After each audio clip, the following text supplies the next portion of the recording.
Hello everyone. तो कैसे आप लोग? आई होप आप सभी लोग ठीक होंगे। तो आज हम बहुत दिनों के बाद वीडियो बना रहे हैं, ठीक है। तो जिसका ऐसा कोई रीज़न नहीं था, ठीक है। मुझे भी बहुत सारे काम रहते हैं जिसकी वजह से वीडियो भी नहीं बन पाई थी। तो हम स्टार्ट करते हैं। जैसे कि मैंने पोल डाला था अभी, टेलीग्राम पर भी डाला था और अपने व्हाट्सअप जो चैनल था उस पर भी डाला था, ठीक है। जो आप सभी की जो रिक्वेस्ट थी वो सबसे ज़्यादा थी, इंपॉर्टेंट श्लोक विद एक्सप्लेनेशन। तो इसी के साथ सबसे पहले हम स्टार्ट करते हैं पदार्थ विज्ञान पेपर 2 का, ठीक है। पदार्थ विज्ञान पेपर 2 में मोस्टली 15 से 17 इंपॉर्टेंट श्लोक है जो आपको लर्न होने चाहिए, ठीक है। वैसे इसमें इतने खास ज़्यादा श्लोक नहीं है, फिर भी मैंने कोशिश की है कि वो इंपॉर्टेंट श्लोक जो आपको याद होने चाहिए, और अगर आपको इनको याद करने में प्रॉब्लम है, इनका रेफरेंस है, तो थोड़ा सा इसके बारे में मैं आपको बता दूंगा ताकि आप इन्हें अच्छे से याद कर सको, ठीक। तो सबसे पहले हम स्टार्ट करते हैं। जो हमारा पेपर 2 का जो फर्स्ट चैप्टर आता है वो आता है प्रमाण। तो प्रमाण शब्द की निरुक्ति, ठीक है। अब यहाँ पर निरुक्ति क्या बताई गई? परमीयते अनेन इति प्रमाणम। अब परमीयते का मतलब क्या होता है? परमीयते का मतलब होता है यथार्थ ज्ञान, ठीक है। देखो, प्रमाण किसे कहा गया है? प्रमाण उसे कहा गया है जो आपको यथार्थ ज्ञान प्रदान करे। अब यथार्थ क्या होता है? यथार्थ का मतलब होता है रियल नॉलेज, जिससे हमें एक रियल नॉलेज के बारे में पता लगे, वही क्या है? हमारा प्रमाण है। भाई, प्रमाण का एक तरीके से प्रूफ है। अब प्रूफ क्या देता है? आपको एक रियल नॉलेज देता है। चाहे आप कोर्ट में पहुंच जाओ, चाहे आप, ठीक है, अपनी गर्लफ्रेंड बॉयफ्रेंड के पास पहुंच जाओ, तो वो सब क्या मांगते? प्रूफ दो। क्या प्रूफ है कि तुम मुझसे सच्चा प्यार करते हो, या क्या प्रूफ है कि वे बेगुनाह है या फिर वो गुनहगार है। तो वही क्या होता है? वो प्रमाण होता है। तो यहाँ पर भी क्या प्रमाण बताया गया है कि जो रियल नॉलेज आपको प्रदान करे उसे ही हम क्या कहते हैं? प्रमाण कहते हैं। तो परिमिति अनिति प्रमाणम। अब देखो यहाँ पर जो वर्ड आया इति, इति, अब इस चीज़ को समझिए। ये जो वर्ड किस तरह से यूज होते हैं, जब भी आप कोई श्लोक पढ़ते हो तो इनमें आप बहुत सारी चीज़ मिलती है। उनमें अव्यय का बहुत ज़्यादा यूज होता है और शब्द रूप और धातु रूप का बहुत ज़्यादा यूज होता है। अगर आप इन चीज़ों को समझ लेते हो कि आपका अव्यय कहाँ पर और शब्द रूप और धातु रूप को समझ लेते हो, तो आपको श्लोक को याद करने में थोड़ी आसानी होती है। जैसे मेरे साथ क्या होता था पहले के टाइम में कि मैं जब श्लोक याद करता था तब मुझे ये तो चीज़ रहती थी, परिमित याद रह जाता था, लेकिन इति हो गया, खल्लू हो गया, ठीक है, और तस्य अस्य ऐसे जो वर्ड है वो याद नहीं आते थे। तो जब मेरी जो संस्कृत थोड़ी अच्छी हुई तो मुझे ये चीज़ थोड़ी थोड़ी समझ में आने लगी कि किस तरह से वो शब्द हम यूज़ कर सकते हैं, ठीक है। ज़रूरी नहीं होता है कि आपको ये इति वर्ड या फिर ऐसे जो वर्ड यूज़ करने होते हैं। अगर आपको ये चीज़ समझ में आ जाती है कि इति, अव्यय, सात शब्द रूप और धातु रूप, तो आप आसानी से इनको लिख सकते हो। देखिए, जैसे वही एक हिंदी लैंग्वेज है, हिंदी लैंग्वेज में कोई भी आप सेंटेंस लिख सकते हो। उसी तरह से अगर आपको संस्कृत आती है तो आप संस्कृत में भी कोई सेंटेंस लिख दोगे ना। फिर ये ऐसा नहीं होता कि सीक्वेंस क्या है, कौन सा वर्ड आपको रटना है, ठीक है। पर लेकिन बहुत सारे बच्चे ऐसे नहीं कर पाते हैं, ठीक है। तो कोई दिक्कत नहीं है, अगर नहीं भी कर पा रहे तो आप बस चीज़ों को समझ लीजिए। जैसे इति का वर्ड यूज होता है, जैसे मैंने आपको अव्यय के अंदर पढ़ाया था। जो इति जो वर्ड है वो जब किसी चीज़ को हम लास्ट में संबोधित करता है, मतलब जब हम बताते हैं कि वो चीज़, जैसे हम बोलते हैं called, is called book, is called place, ठीक है, या कुछ भी हम बोलते हैं, तो इसी तरह से यहाँ पर भी इति वर्ड यूज होता है। जैसे परम्यते अनेन इति प्रमाणम, यानी कि जो यथार्थ ज्ञान प्रोवाइड कराता है, प्रदान कराता है, उसे हम क्या कहते हैं? प्रमाण करते हैं। फिर अब आगे आप पढ़ोगे उपमेयते अनेन इति प्रमाणम, मतलब जो उपमिति का जो ज्ञान प्राप्त करा रहा है उसे हम क्या कहते हैं? उपमान कहते हैं, ठीक है। तो इति पर, सॉरी, यहाँ पर उपमान आएगा वहाँ पर। तो आप समझ रहे हो इति वर्ड कब यूज होता है। अगर आपको नहीं समझ में आ रहा तो एक बार अव्यय को देखिए। मैंने आपको अव्यय के अंदर बताया है कि इति जो वर्ड यूज होता है वो यूज होता है कि आप किस तरह से सेंटेंस के लास्ट में, मतलब किसी को लास्ट में जब प्रोनाउंसिएशन करना होता है, ठीक है। जैसे एक और मैंने एग्जाम्पल बताया था कि राम मेरा शत्रु है। राम मेरा शत्रु है किसने कहा? रावण ने कहा। तो यही हो जाएगा कि रामम शत्रुम इति उत्तम रावणम, ठीक है, मतलब इस तरह से रावण ने कहा, ठीक है। मैं एक टूटा फूटा सेंटेंस आपको बता रहा हूँ। तो इस तरह से, मतलब अगर आपको आते हैं तो अच्छी बात है, नहीं आते हैं तो कोई बात नहीं है, ठीक। ऐसे डरने की बात नहीं है। श्लोक है, ज़्यादा श्लोक नहीं है, आप आसानी से कर ले जाओगे। फिर आता है चतुर्विध परीक्षा। देखो, चतुर्विध परीक्षा आचार्य चरक ने दी है, सभी जानते हैं, ठीक है।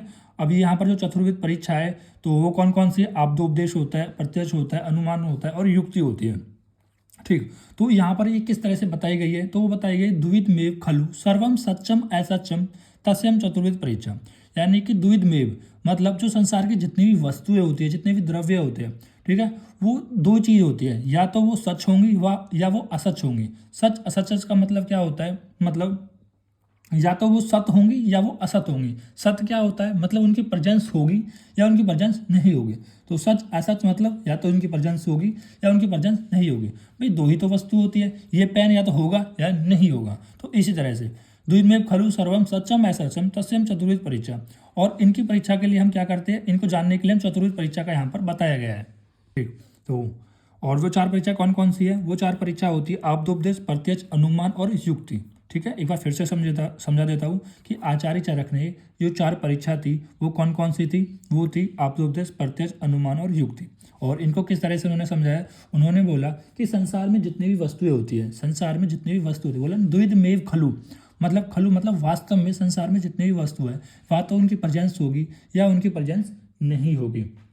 और जो इनकी प्रेजेंस होगा या नहीं होगा, इन दोनों की परीक्षा कि कोई वस्तु है या नहीं है, ठीक है, इनकी प्रेजेंस है या नहीं है, उनको हम चार प्रमाण से कर सकते हैं, आप्तोपदेश से, प्रत्यक्ष से, अनुमान से और युक्ति से। ठीक है, तो फिर आता है त्रिविध रोग ज्ञानम। तो आचार्य चरक ने बताया है कि अगर आपको किसी भी डिजीज़ की नॉलेज होगी तो उसके लिए आपको तीन प्रमाणों का जरूर होना चाहिए। वो तीन प्रमाण कौन कौन से हैं? वो होते आप्तोपदेश, प्रत्यक्ष और अनुमान। यहाँ पर आचार्य चरक ने युक्ति को नहीं रखा है। ठीक है, उन्होंने बोला कि नॉलेज के लिए तो केवल आपको तीन ज्ञान ही काफ़ी है। अगर आपको रोग का ज्ञान है, भाई आप्तोपदेश क्या होता है? आप्तोपदेश मतलब आपको एक तरीके से सारी बुक का नॉलेज है। और प्रत्यक्ष का मतलब ये है कि आप उस पेशेंट को देख के, ठीक है, अब वहाँ पर अपना ज्ञान का यूज़ कर रहे हो। और अनुमान का मतलब ये है कि अब आप सोच रहे हो कि इसमें कौन सी मेडिसिन है देनी है, वो सब चीज़, मतलब क्या देना है क्या नहीं देना। यानी अनुमान के अंदर ही आपने किसको रख दिया? उन्होंने युक्ति को रख दिया। ठीक है, तो कौन कौन सी है? त्रिविधम खलु रोगम विशेषम ज्ञानम भवति तज्ञता। तो यहाँ पर बता रहे आचार्य चरक कि रोग की परीक्षा के लिए वास्तव में केवल तीन ही परीक्षा की जरूरत होती है। ठीक है, कौन कौन सी? आप्तोपदेश, प्रत्यक्ष, अनुमान। ठीक है, तो अब यहाँ पर देखो, यहाँ पर बताया गया है कि रोग विशेष विज्ञान के लिए या पैथोलॉजी के लिए केवल तीन ही प्रमाण की जरूरत होती है, जो मैंने आपको बता दिया है। ठीक है, अभी मैं थोड़ा बार बार ये फोकस कर रहा हूँ शब्दों पर कि खलु वास्तव में, इति का, ठीक है, ये सर्व का, इस तस्य, जैसे ये अस्य वर्ड आ रहा था यहाँ पर, तो ये आप आसानी से पता लगा लेते हैं अगर आपने एक बार शब्द रूप पढ़ा होता तो आप समझ जाते हैं कि शब्द रूप मतलब षष्ठमी विभक्ति है। ठीक है, एक वचन के अंदर ही षष्ठमी विभक्ति है और षष्ठमी विभक्ति के अंदर क्या लगता है? का, के, की। ठीक है, तो यहाँ पर इस तरह सेंटेंस आप बना सकते थे अगर आप इतना बना सकते हो, नहीं तो कोई ज़रूरत नहीं, आप आसानी से याद कर सकते हो। ठीक, फिर आता है यहाँ पर परीक्षा का प्रयोजन। अब परीक्षा का क्या प्रयोजन है? ये परीक्षास्तु खलु प्रयोजनम प्रतिपत्तम ज्ञानम। तो जो परीक्षा अस्तु वर्ड लगा हुआ है, यानी कि परीक्षा का वास्तव में जो प्रयोजन होता है वो होता है प्रतिपत्ति का ज्ञान कराना। व्हाट इज प्रतिपत्ति? प्रतिपत्ति का मतलब होता है कि आप चिकित्सा किस तरह से करोगे। ठीक है, जैसे मान लो फॉर एग्जांपल आपके पास कोई पेशेंट आता है, ठीक है, आपने पेशेंट को देखा तो आप जब समझ रहे हो उसके, आपने जो हिस्ट्री टेकिंग ली और हिस्ट्री टेकिंग लेने के बाद आपने समझा कि इसमें ये सिम्टम है और इन सिम्टम के देखकर आप साइन पता करोगे कि कौन से डिजीज़ का वो साइन है। ठीक है, हाइपरथायराइडिज्म है, किडनी फेलियर है, ठीक है, या फिर हाइपर एसिडिटी है, जो भी आपको दिख रहा है उनके आधार पर आप क्या कर रहे हो? ज्ञान कर रहे हो, खुद ज्ञान कर रहे हो कि मैं इसकी चिकित्सा किस प्रकार से करूंगा। वो होता है प्रतिपत्ति। ठीक, तो परीक्षा का क्या प्रयोजन है? परीक्षा का जो प्रयोजन होता है वो होता है प्रतिपत्ति का ज्ञान करना कि रोग की चिकित्सा किस प्रकार की जाएगी, वही क्या होता है? परीक्षा का प्रयोजन होता है। ये जो चार श्लोक है वो आपके प्रमाण वाले चैप्टर से है। ठीक है, और अब अगला जो श्लोक आता है वो आता है आप्त का, मतलब आप्तोपदेश वाले प्रमाण से। ठीक है, अब आप्तोपदेश प्रमाण में सबसे ज़्यादा इंपॉर्टेंट यही श्लोक है कि आपके के लक्षण। ठीक है, ये आता है। ठीक है, मैं बात बता रहा हूँ, ये आपके पेपर में जरूर आएगा लिखने के लिए। अगर नहीं भी आता है तो भी आपको ये कोई ना कोई क्वेश्चन आता है आप्तोपदेश प्रमाण से, तो इसको तो जरूर लिख के आना है। ठीक, देखो, रजस्तम भ्याम निर्मुक्तम तपो ज्ञान बलेन या ये शाम तिरिकालम ज्ञानम विहे सदा आप शिष्टे भूवद्यास्ते तेसाम वाक्य संशयाम सत्यम वंशयति न कसमद्या सत्यम निरस्तमा। तो यहाँ पर क्या बताया गया है? देखो, आपको समझो, आप क्या होता है? आप एक ऐसा पुरुष है जो कि रज और तम से मुक्त हो गया। सर, रज और तम क्या होते हैं? ये एक मानसिक दोष होते हैं, इनकी वजह से आप लोभ करते हो, ईर्ष्या करते हो, किसी से आगे निकलने की भावना रखते हो।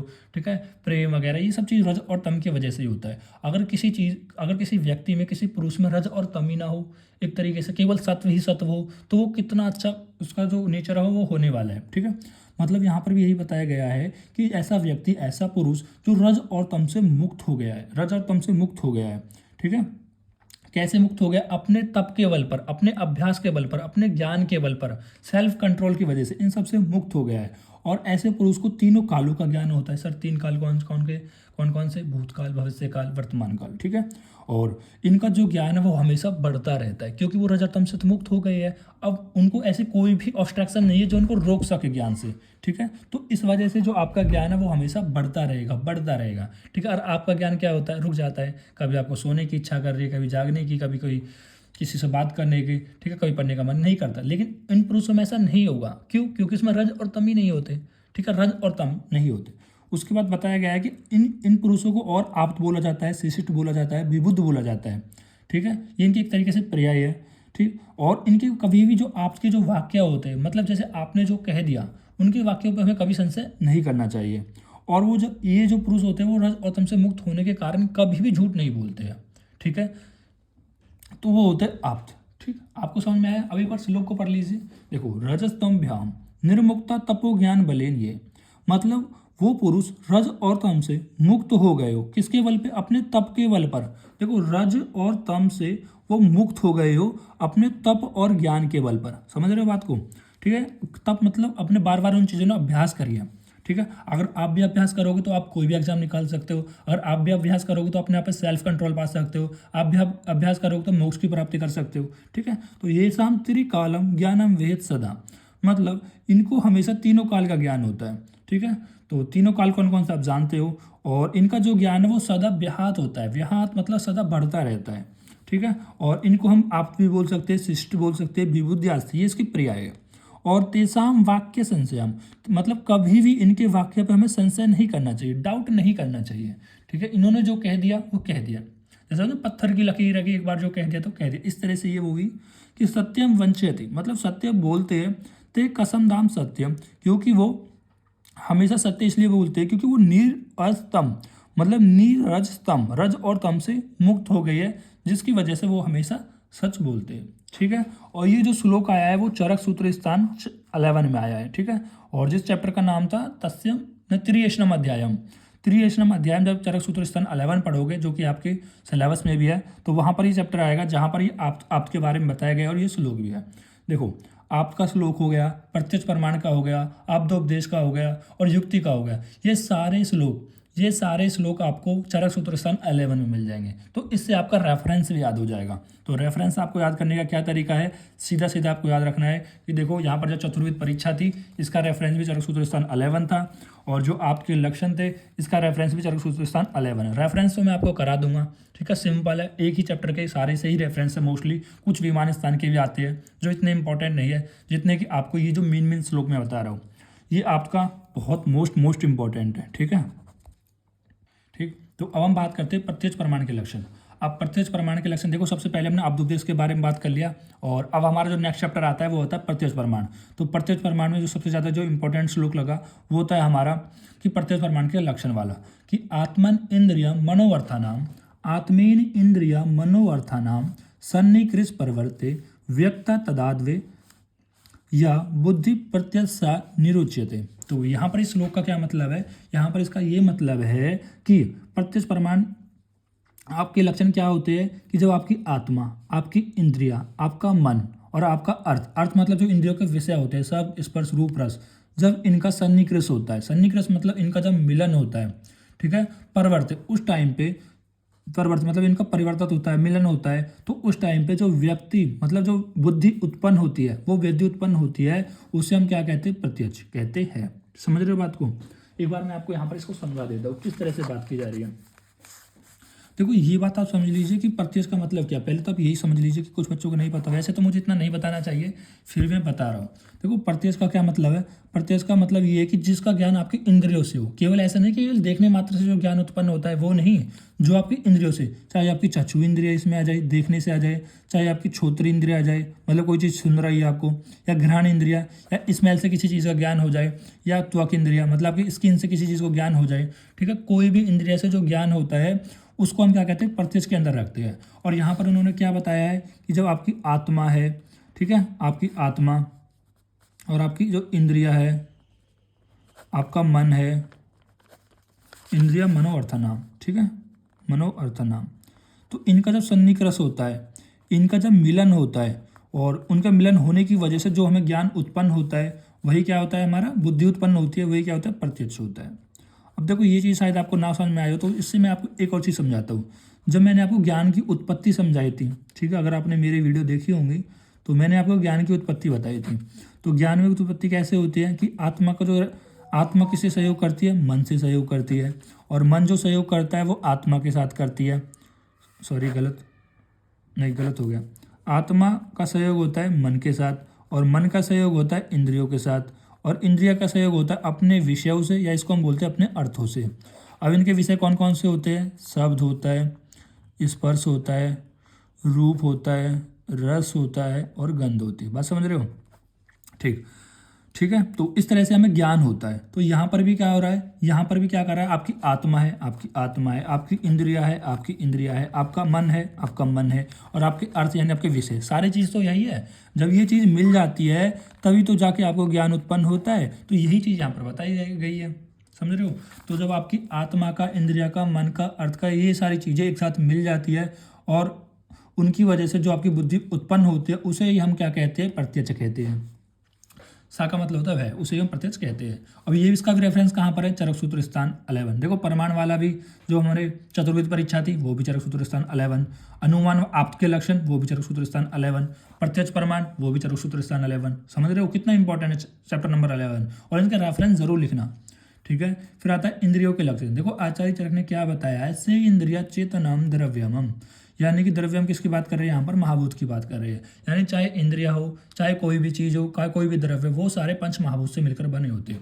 क्योंकि आपने आचार्य चरक के कोटेशन सुनी होगी, सर्व द्रव्यम पंच महाभौतिकम, यानी कि इस पृथ्वी पर जितने भी द्रव्य होते हैं वो 5 महाभूतों से मिलकर बने होते हैं। तो यहाँ पर इंद्रिया भी कैसे होती है? 5 महाभूतों से मिलकर बनी होती है। जबकि आचार्य सुश्रुत वगैरह हो गए, ठीक है, और एक और आचार्य है, संस्कृत ऐसे नाम है उनका, तो वो क्या, संख्या दर्शन, हाँ संख्या दर्शन, वो क्या मानते हैं कि जो इंद्रिय की जो उत्पत्ति हुई थी वो अहंकारिक है, क्योंकि वो रासिक और तामसिक से मानते हैं कि रासिक और तामसिक से नहीं, सात्विक और रासिक से इंद्रिय की उत्पत्ति होती है। ठीक है। तो इन अलग अलग आचार्य, कोई इंद्रियों को अहंकारिक मानता है, ठीक है, कोई इंद्रियों को महापंच भावतिक मानता है। तो इस तरह से आपको याद रखना है।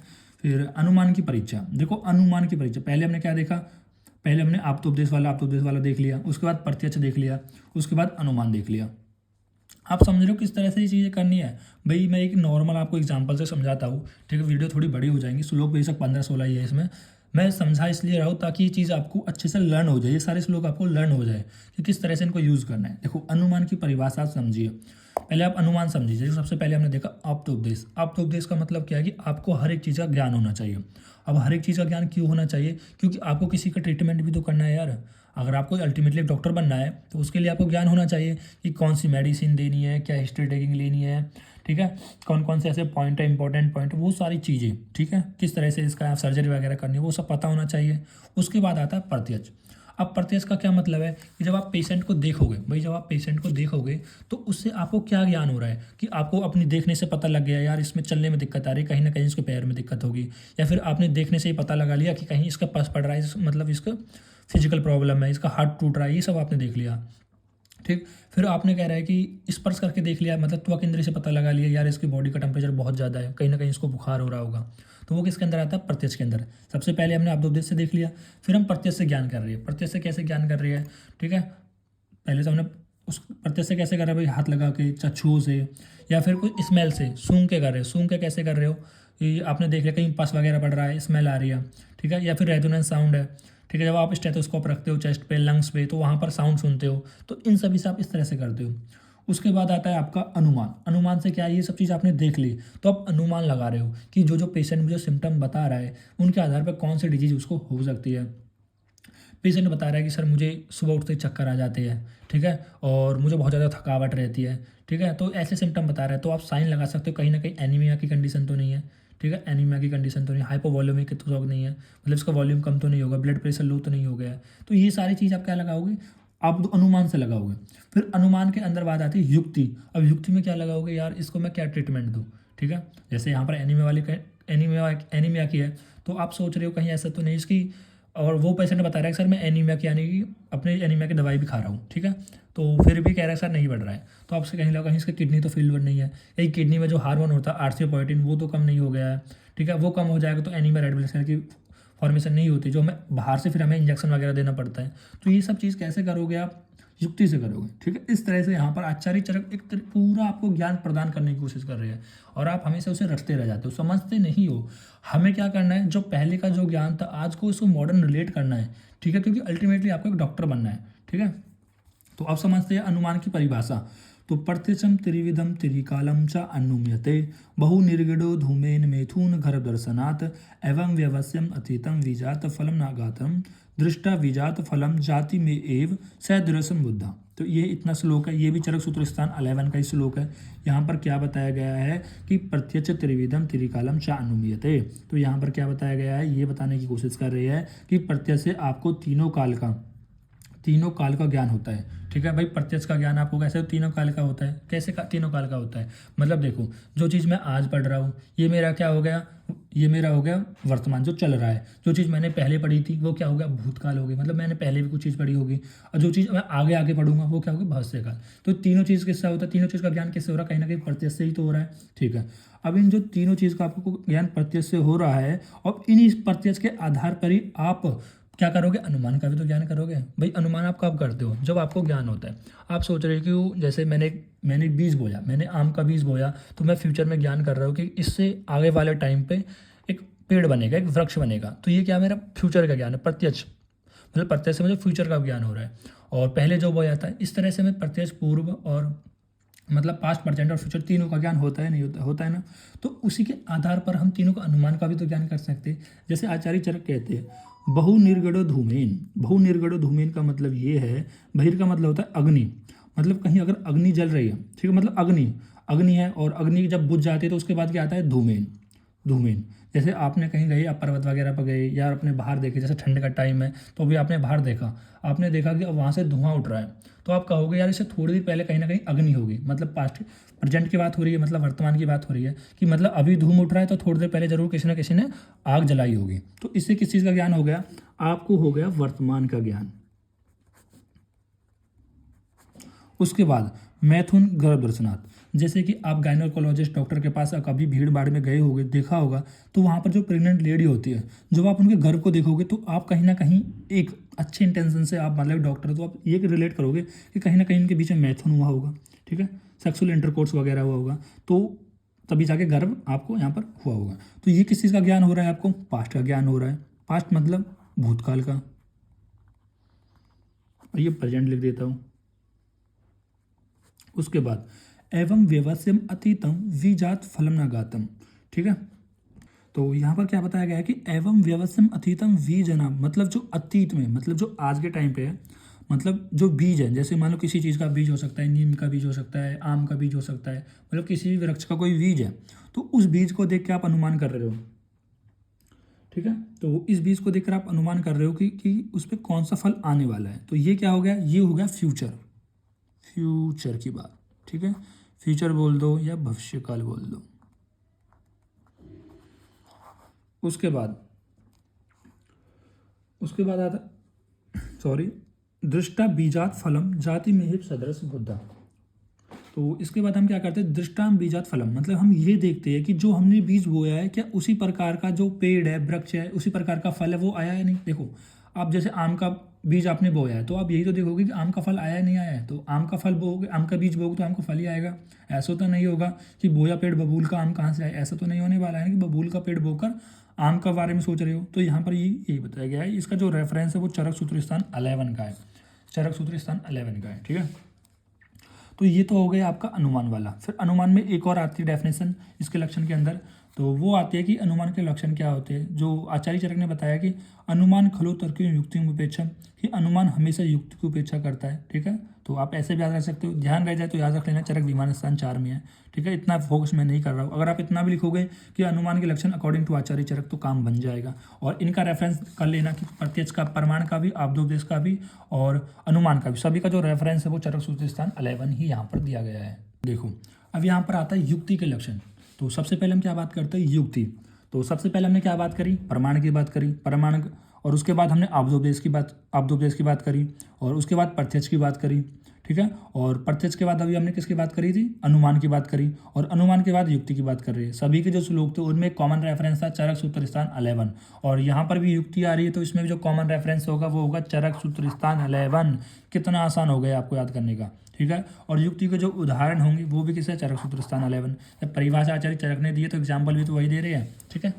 अब देखो अब यहाँ पर युक्ति के बारे में क्या बताया गया कि बुद्धि पश्यति या भगवान बहु कारण योग जन्म। युक्ति त्रिकालम से ज्ञान त्रिवर्ग साध्यते यथा। तो सबसे पहले फर्स्ट लाइन का मतलब समझते हैं। बुद्धि पश्यति या भवान बहु कारण योगजनम।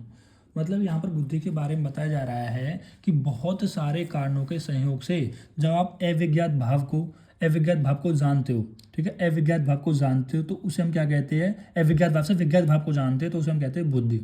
जिसका आचार्य चरक ने एक बेस्ट एग्जाम्पल दिया है कि जैसे कि आप भाई जब कोई फसल बोते हो तो फसल बोते समय आप क्या देखते हो कि उस धरती का पानी कैसा है, उसके नीचे जो पानी निकले वो खारा पानी है, मीठा पानी है, या उसकी खेती कैसी है। जैसे काली मिट्टी होगी तो कपास बोएंगे, लाल मिट्टी है, पीली मिट्टी है, तो जिस तरह की मिट्टी होती है उस तरह की हम खेती करते हैं, ठीक है। फिर हम उस पर किस प्रकार का बीज बो रहे हैं, ठीक है, बीज कैसे बो रहे हैं, गेहूँ बोएंगे, मूंजी बो रहे हैं, ठीक है, या फिर जो भी है ईख बो रहे हैं। या फिर दूसरा होता है ऋतु। ऋतु कौन से, भाई ऋतु के अनुसार भी तो होते हैं। जैसे अब सर्दियों का मौसम है तो यहाँ पर गेहूँ बोए जाते हैं, और जैसे ही समर आएंगी, गर्मी आएंगी तो वहाँ पर मूंजी बोई जाती है। उसके बीच में एक जो सीज़न होता है उसमें मूंग की दाल भी बोते हैं। तो इस तरह से तो इन सारी चीज़ों को आप क्या करते हो, इन सारी चीज़ों को आप कॉम्बिनेशन बैठाते हो। ये अविज्ञात भाव है, इन अविज्ञात भाव से आप विज्ञात भाव को जानते हो। मतलब कि आप जब खेत होगा, पानी होगा, ऋतु के अनुसार और मिट्टी के अनुसार, तब जाके आपकी जो फसल होगी, ठीक है। जैसे अभी गेहूँ बो रहे हैं तो अभी हमने गेहूँ के बारे में हमें नहीं पता कि किस तरह का होने वाला है, लेकिन अगर हम देख लेते हैं अच्छा जल होगा, अच्छी मिट्टी होगी, ठीक है, अच्छी ऋतु होगी, तो उसके अनुसार जो हमारा अविज्ञात भाव है, अविज्ञात भाव जो मतलब गेहूँ बढ़ने वाला है, जो गेहूँ होने वाला है, वो क्या अविज्ञात भाव है। तो उसके बारे में जान लेना ही क्या होता है विज्ञात भाव। कि आपने क्या करा कि गेहूँ गेहूँ अभी के टाइम पे गेहूँ बो दिए और ऋतु के अनुसार भी बो दिए, मतलब पानी भी ठीक है, तो आप यहाँ पर अविज्ञात भाव से विज्ञात भाव को जान रहे हो। वो आचार्य चरक एग्जाम्पल में कोशिश करने को बताया है। अगर आप इसको क्लिनिकल एस्पेक्ट से देखते हो तो आप ये इस किस तरह से देख सकते हो। जैसे कि अभी देखो किसी पेशेंट की डिजीज़ है, तो अभी आपको नहीं पता है कि वो क्या डिजीज़ है क्या नहीं है, अविज्ञात आपके लिए, तो आप युक्ति से इसे पता लगाओगे भाई क्या डिजीज़ है क्या नहीं। जैसे कि अभी देखो एक होती है ऑस्टियो आर्थराइटिस, एक होती है रोमेटॉइड आर्थराइटिस, जो मैंने अनुमान में काफ़ी बताई है, ठीक है। अब एक होता है संधिवात, आम बात, इसको हम संधिवात कह सकते हैं या आम बात कह सकते हैं, ठीक है। आम बात यानी जो रोमेटॉइड आर्थराइटिस है इसको हम आम बात कहते हैं। तो आप इसको कैसे पता लगाओ, आप इसको युक्ति से तो पता लगाओगे।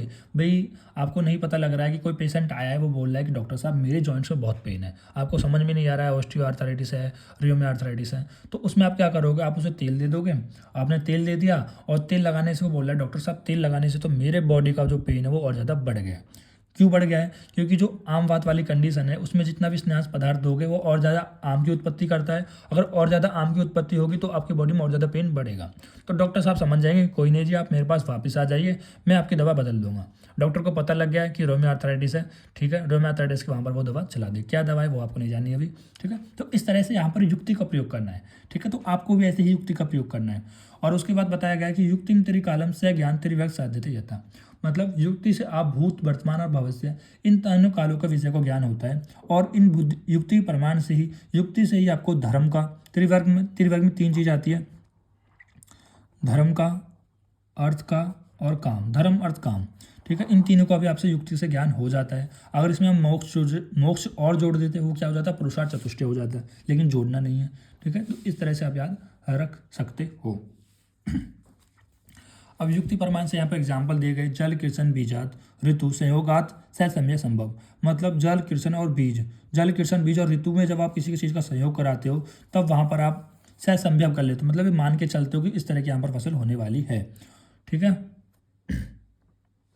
मतलब जब इन चीज़ों को चारों का जब सहयोग होता है, इन चारों के सहयोग की वजह से कि धान्य की उत्पत्ति होगी। सहसम्य संभव का मतलब होता है यहाँ पर धान्य, तो यहाँ पर लिख देते हैं सहसम्य का मतलब होता है धान्य, संभव मतलब उत्पत्ति, कि यहाँ पर इनके संयोग की वजह से क्या होगी, धान्य की उत्पत्ति होगी। तो ये हमने कैसे बताया, युक्ति से। और युक्ति से और क्या जानते हैं हम, दूसरा एग्जाम्पल क्या बताया, षड धातु संयोगात गर्भनाम सहसंभव, सहसंभव मतलब उत्पत्ति होगी। किसकी उत्पत्ति होगी, मतलब जब षड धातु में क्या आता है आपका 5 महाभूत आ जाता है प्लस आत्मा आ जाती है। कि 5 महाभूतों में जब आत्मा मिल जाती है तब जाके गर्भ की उत्पत्ति होती है, ठीक।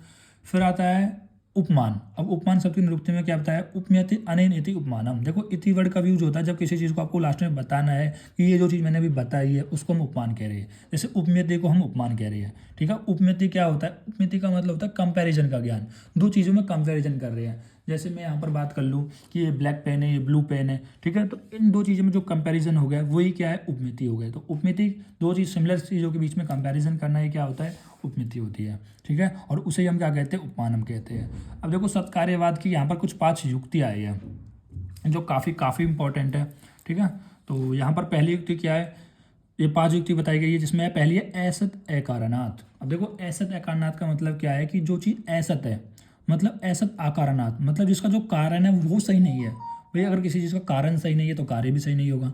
समझ रहे हो बात को? देखो कारण, अगर कारण होता है तो ही तो कार्य की उत्पत्ति होती है। अगर किसी चीज़ का कारण ही नहीं है तो क्या उस चीज़ की उत्पत्ति हो पाएगी? जिसमें आचार्य ने एग्जाम्पल दिया है कि अगर जैसे खरगोश के कभी सींग नहीं आ सकते, ठीक है, खरगोश के सिर पर कभी सींग नहीं होते, तो अगर हम कह देंगे कि खरगोश के सिर पर सींग है तो क्या वो सत्य हो जाएगा? नहीं होगा ना, क्योंकि उसका कारण ही सत्य नहीं है। भाई खरगोश के कभी सींग आएंगे ही नहीं तो उसका कारण सत्य नहीं होता है। जैसे मैं क्लिनिकल एस्पेक्ट से कह देता हूँ कि किसी पेशेंट में मुझे वातज हेतु दिख रही है, कि वातज हेतु की वजह से कि मुझे वातज व्याधि दिख रही है कि उसने बहुत ज़्यादा रूक्ष का, लघु का, ऐसे आहार विहार का सेवन करा है और ऐसे आहार विहार के सेवन की वजह से उसकी बॉडी में वात का प्रकोप हो गया, वातजन्य व्याधि हो गई है। क्या उसकी वजह से उसमें पित्तज व्याधि हो सकती है? नहीं हो सकती ना, ठीक है। तो उसके बाद हम देखते हैं उपदान गृहनाथ, ठीक है, उपदान गृहनाथ। तो उपदान गृहनाथ क्या होता है कि मतलब देखो किसी कारण में जो कार्य उपस्थित होता है वो उसी चीज़ को तो करेगा।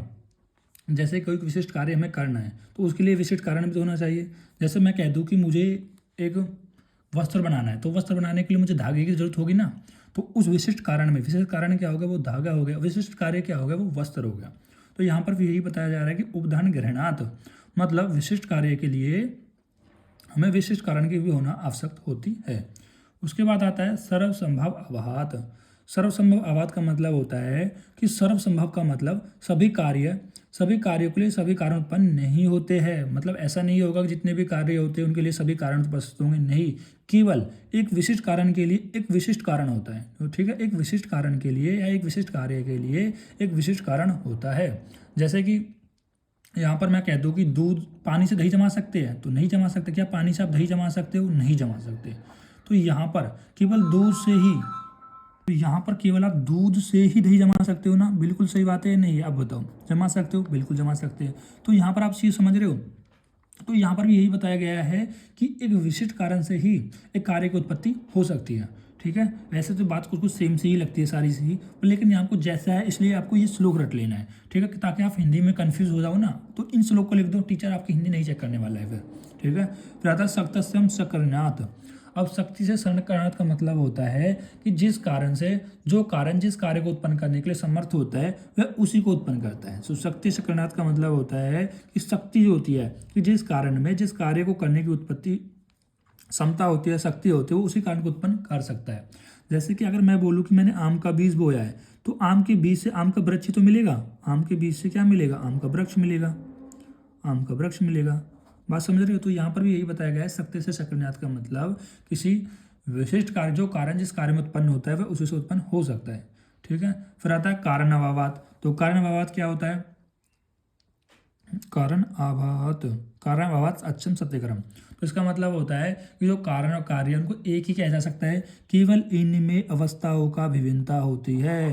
अवस्थाओं का, बस दूसरे दही बन गई तो वो बात तो एक ही थी, बस थोड़ी सी अवस्था में ही तो चेंज हो गया है। बार बार यहाँ पर कॉल आ रही है, ठीक है, मेरे पार्सल की वजह से, ठीक है। तो इसको हम कंप्लीट कर देते हैं। 14 ही श्लोक से ज़्यादा नहीं है, 17 में बता रहा था आपको, 14 ही श्लोक। तो स्वभाव उपनोवाद के लक्षण देखो, स्वभाव उपनोवाद क्या होती है? तो यहाँ पर ये आचार्य चरक ने दी थी, चरक सूत्र स्थान 16 में जहाँ पर आचार्य चरक बताते हैं कि किसी चीज़ की जो उत्पत्ति होती है उसका एक कारण होता है, लेकिन उसके विनाश का कोई कारण नहीं होता है, ठीक है। तो यही है कि स्वभाव उपनोवाद।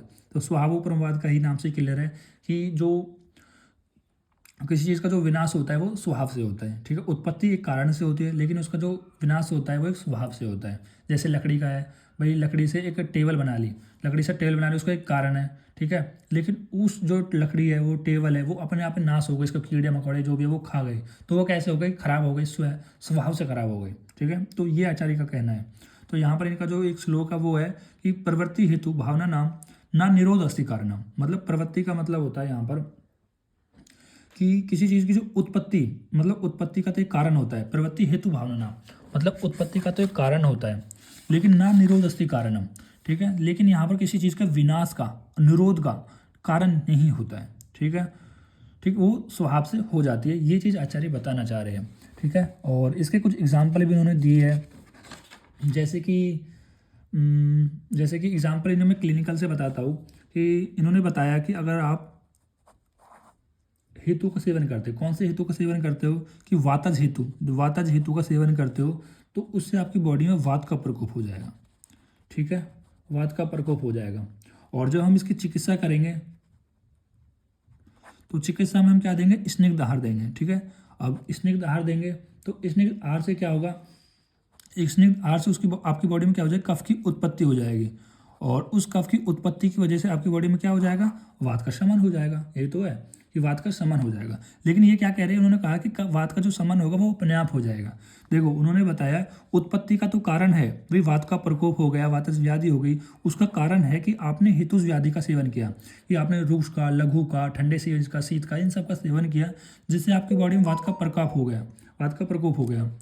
लेकिन यहाँ पर आपने क्या करा, स्निग्ध आहार किया, स्निग्ध आहार के सेवन करने से ही कफ की अपने आप यहाँ पर कफ की उत्पत्ति होने की वजह से वात का अपने आप ही शांति हो गई।